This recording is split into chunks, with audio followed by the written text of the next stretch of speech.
Hey, what's up guys, Andy here, and today we're reviewing over Demon Slayer Kimetsu no Yaiba episode 18 titled A Forged Bond. What an episode. Okay, so this one has a little bit of everything, from action to drama to oh my god, they're about to die, to Giyuu and reinforcements arriving. I don't know if we know the name of this girl or if I just forgot it yet, but she's badass. She hasn't done anything yet, but like her entrance was badass. Let's just say that. A lot of stuff happened here. This one's gonna be more of a talky episode for me, and hopefully I won't fangirl out too much because this was truly amazing. Animation was on point yet again, and we got left off on probably the biggest cliffhanger yet.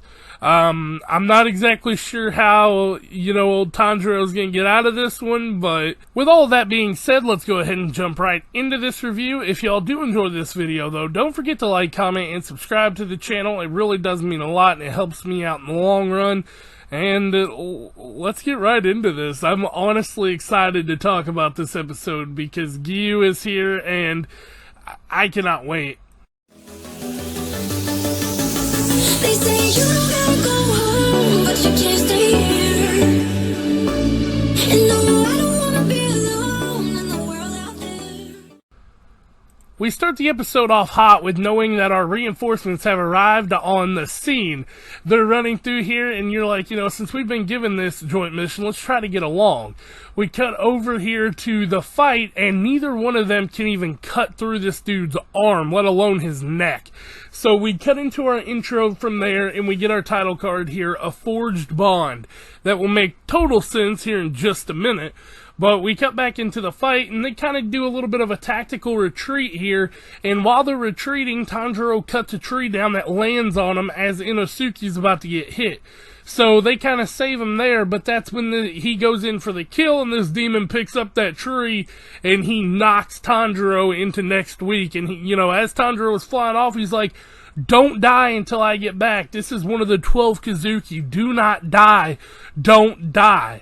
And, that really takes a toll on Inosuke. But we cut over to Zenitsu, who is pretty much fading out at this point. He's saying it's getting really hard to breathe now. All of his limbs are numb. He can't really do anything. And that's when he looks up at the moon, and he just sees these sparkles of, like, butterflies. And then a butterfly appears in front of him. And she's like, "Yoo-hoo!" And he's like, "Who are you?" And that's all we get to see. So like I said, you gotta watch her entrance to understand it. It was so beautiful and badass. But we cut over here to where Tanjiro landed. He kind of cut in onto a little torture session between this dude and his little sister, or older sister. And he tells him, you all have a forged bond. That ain't what trust is about. Then this guy shows up. What a cunt. He goes, "Even I can take down a kid demon like this one. Huh. All my teammates are dead, so I'm just gonna take this one down and then head back down the mountain." And, he was in the hunt for money here because he wanted to be upgraded so he could get the big bucks. And, he got one shot. Literally ripped to shreds. Not even an inch. But this is one of my favorite parts of the episode right here, because Inosuke is running from this dude, and he starts to remember Tanjiro told him, don't die, so he's trying to get away, and he's like, "Huh, I almost got hit by by Tanjiro's," because he can never remember his name's curse. "I never use my head to fight." And he jumps back in and he hacks that dude's arm off, starts hitting the other sword with his sword, and he's like just sitting there pushing through, and he finally gets it off. And it was so cool to see, but it didn't go too well from there on. We cut back over to Tanjiro for just a second, and the demon tells him, he's like, "Take back what you said, and I'll kill you quick and easy." And Tanjiro's like, "I won't take it back. That is a forged bond. You don't care about her. You were literally just cutting her."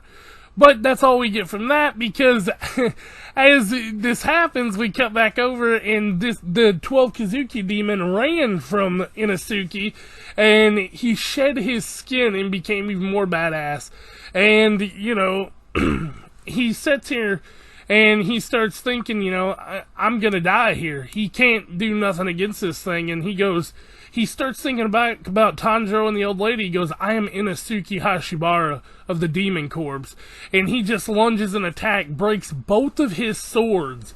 And then this thing just picks him up. And he's like, don't come near my family. And is like smashing his head in. Inosuke lunges the blades into him. And we get this flashback here. I guess this is his mom. This is like his past. He was like dropped over a cliff, I'm assuming into water to get away from a demon because she's all bloody. And that's when Giyuu shows up. Striking tide. He uses the water breathing technique too. We might have already known that, but I big doubt because I don't remember this at all, so that's huge. And then we cut over to Tanjiro. His sword breaks too, and then it fades to black. But going back to the whole Giyuu thing for a minute, he one-shot that demon. One-shot it. And then Tanjiro's sword breaks on that web. So that's the end of this episode, gang. I don't know what's gonna happen, but if Giyuu doesn't show up soon, I think old Tanjiro here's dead. So yeah, it really sets up the scale of what level Giyuu is on compared to them, and it really kind of puts it into perspective on how strong these 12 Kazuki are. But yeah, with that being said though, guys, I think that's it for me. If y'all did enjoy the video, don't forget to like, comment, and subscribe, and I'll catch y'all next time. Peace out. Take a moment right here, feeling like it's out gear, driving towards the sun with a rose and a gun. Feel the wind in my hair, going nowhere I swear.